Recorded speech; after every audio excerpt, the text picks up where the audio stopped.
الشیطان الرجیم بسم اللہ الرحمن الرحیم السلام علیکم ورحمۃ اللہ وبرکاتہ۔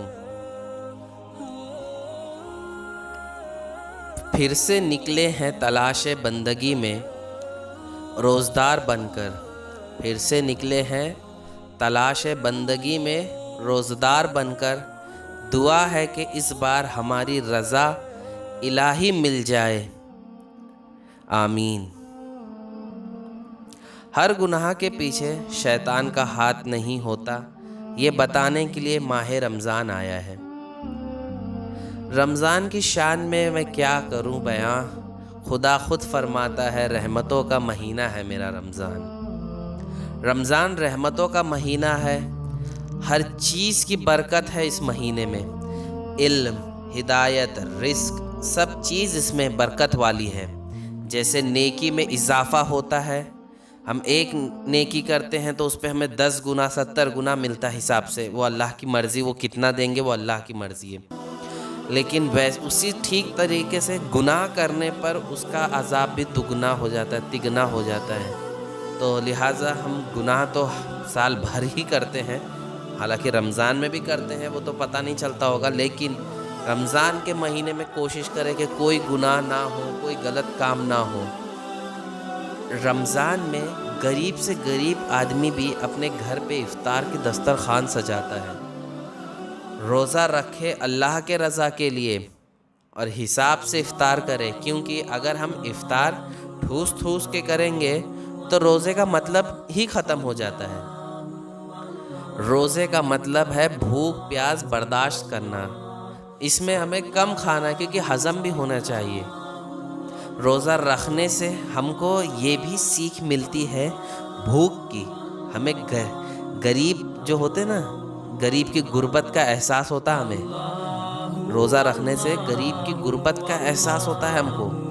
ہم جو بھوک برداشت کرتے ہیں نا، وہ غریب روز بھوک برداشت کرتا ہے، اس کو اس چیز کا روز احساس ہوتا ہے۔ ہمیں تو رمضان کے مہینے میں کچھ گھنٹے اس کا احساس ہوتا ہے، روزے کا، وہ بھوک کا برداشت کرنا ہمیں احساس ہوتا ہے کچھ گھنٹے کے لیے، لیکن وہ غریب روزانہ اسی مرحلے سے گزرتا ہے۔ رمضان کا مطلب قربانی ہے، قربانی سیکریفائسز کرنا ہوتا ہے، جیسے ہمیں گناہ کو چھوڑنا ہوتا ہے، غلط کام کو چھوڑنا ہوتا ہے، اچھے کام کو پکڑنا ہوتا ہے، اپنے نفس کو مارنا ہوتا ہے، شیطان کو دور بھگانا ہوتا ہے، ہر چیز سے ہمیں بچنا ہوتا ہے جو غلط ہے، جو اللہ کے سامنے قبول نہیں ہے، ہمیں وہ کام کرنا ہوتا ہے جو مقبول قبول ہے۔ اللہ تعالیٰ نے اس میں زکوٰۃ کا بھی ایک بہت اہم ترین حصہ رکھا ہے، زکوٰۃ دینا بھی فرض ہے۔ اس کے متعلق انشاءاللہ کسی اور ویڈیو میں بات کریں گے زکوٰۃ کے متعلق۔ پہلی امت پر روزہ فرض تھا، افطار سے افطار تک کا ہی، لیکن افطار سے جو اب جیسے ہم افطار کر لیے آج شام مغرب کا، اب پھر وہ آنکھ لگ گئی تو روزہ شروع ہو جاتا تھا، ایسا تھا وہ جب کا معاملہ۔ ہم پر بھی ایسا ہی روزہ تھا، فرض تھا، لیکن جب ایک اونٹ چرانے والے صحابہ شام کو گھر پہنچے اور بیوی سے کہا کوئی افطار کا سامان ہے؟ بیوی نے کہا ہے تو نہیں، لیکن میں انتظام کر کے آتی ہوں کیونکہ آپ تھکے مانے روزے میں ہیں، اس لیے وہ گئیں افطار کا سامان لانے۔ ان کو تھوڑی دیر ہو گئی اور ان کی آنکھ، جو صحابہ تھے ان کی آنکھ لگ گئی، سورج ڈوب گیا۔ جب وہ آئے تو انہوں نے دیکھا کہ اللہ کا بندہ تو سویا ہوا ہے، اور ان کی بیوی نے کہا آپ کی آنکھ لگ گئی اور اگلا روزہ شروع ہو گیا۔ انہوں نے کہا کوئی بات نہیں، لیکن ظہر کے وقت بے ہوش ہو گئے۔ اللہ کے نبی کو پتہ چلا کہ افطار کرنے کے وقت آنکھ لگ گئی اور ایسا واقعہ ہوا اور اگلا روزہ شروع ہو گیا اور بے ہوش ہو گئے۔ اللہ کے نبی رنجیدہ ہو گئے اور اللہ نے قرآن اتار دیا۔ اللہ نے کہا اے میرے محبوب، تمہاری امت کے لیے ساری رات کھاؤ، میرے محبوب صبح صادق تک آپ کی امت کو اجازت ہے کھانے کی۔ پہلی امت کو روزہ تھا لیکن تراویح کی نماز نہیں تھی، ہمیں ملی تراویح کی نماز، تو ہمیں تراویح کا بھی خاص اہتمام کرنا چاہیے۔ آپ کوئی بھی مسلک سے ہو، کتنا بھی رکعت پڑھتے ہوئے، اس سے کوئی مطلب نہیں ہے آپس میں، وہ اللہ آپ کا دیکھنے والے۔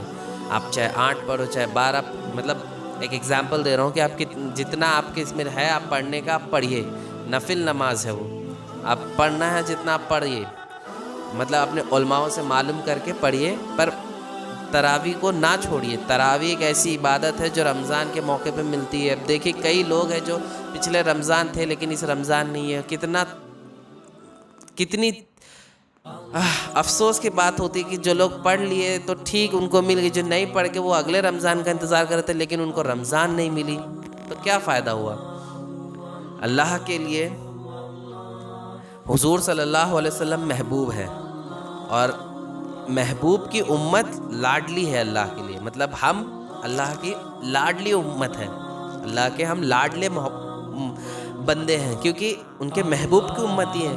نہیں تو ہم جو گناہ کرتے نا ہماری زندگی میں، وہ گناہ کے حساب میں اگر دیکھا جائے تو ہم نے پورے پچھلے قوموں سے زیادہ گناہ کرے ہیں، ہمارے اوپر تو کیا کیا عذاب آ کے گزر جاتے ہیں، لیکن آپ صلی اللہ علیہ وسلم کی برکت سے ہم آج اتنا بچے ہوئے ہیں، تو ہم اس کا شکر ادا کریں اللہ سے، اور اللہ کے واسطے روزہ نہ چھوڑے، روزہ رکھے، اللہ کے لیے روزہ رکھے، پورے دل و جان لگائیں روزے پہ، کیونکہ دیکھیے اگر جس کو نہیں ملے گا نا رمضان، اس کو پوچھیے آپ، جو آپ پچھلا رمضان میں نہیں روزہ رکھا اور سوچا کہ میں یہ رمضان سے رکھوں گا انشاءاللہ، لیکن وہ یہ رمضان بھی نہیں پا سکا، تو کیا فائدہ ہوا؟ اسی لیے موت کو ہمیشہ یاد کریے، کبھی موت کو بھولنا نہیں۔ موت ایک ایسی چیز ہے جو اچانک آتی ہے، ہماری ساری پری پلاننگ جو بھی ہوتی سب بیکار ہو جاتی ہے اگر موت آ گئی تو۔ اس لیے وقت سے پہلے ہمیں ہر کام کرنا چاہیے، موت سے پہلے موت کی تیاری کرنا ہے۔ ہم ایمان والے، ہم یہ سب میں غافل رہیں گے تو ایمان کا مطلب کیا ہوگا؟ ایمان والا ایمان کی چیزوں سے غافل نہیں ہو سکتا ہے، گمراہ ہونے والا ایمان کا چیز کو لے کے نہیں چل سکتا ہے۔ اس لیے لہٰذا میری آپ سب سے درخواست ہے، خاص ادباً گزارش ہے کہ آپ لوگ روزہ رکھیں۔ ایک بات بتاتا ہوں، اس کے بعد انشاءاللہ میرا یہ بات ختم کرتا ہوں۔ اللہ اتنا کریم ہے نا، اتنا رحم کرنے والا، اتنا کریم ہے اللہ، جو سارا سال نماز نہیں پڑھتے نا، رمضان کے مہینے میں اللہ انہیں بھی گھر لے آتا ہے اپنے نماز کے لیے۔ اب اسی سے سمجھ لیجئے کہ ہمیں اب کیا بولنے کی ضرورت ہے کہ اللہ کتنا رحم کرنے والا، کتنا کرم کرنے والا۔ جو نمازوں کا آنے کے لیے ناٹک کرتے تھے، بہانے مارتے تھے، آج وہ لوگ ہی رمضان میں ایک دم بھرے پڑے رہتے ہیں نماز کے لیے۔ کیوں؟ اللہ کی رحمت ہوتی ہے، خاص محبت اترتی ہے دل میں، اسی لیے رمضان کے روزے بالکل نہ چھوڑے۔ شوال کا بھی روزہ رکھے، کوشش کرے، لیکن رمضان کا تو بالکل نہ چھوڑے۔ اللہ تعالیٰ سے دعا ہے ہمیں کہنے سننے سے زیادہ عمل کی توفیق عطا فرمائے، اور ہم سب کو نمازی بنائے، روزے دار بنائے، اپنا محبوب بندہ بنا لے۔ آمین ثم آمین۔ السلام علیکم۔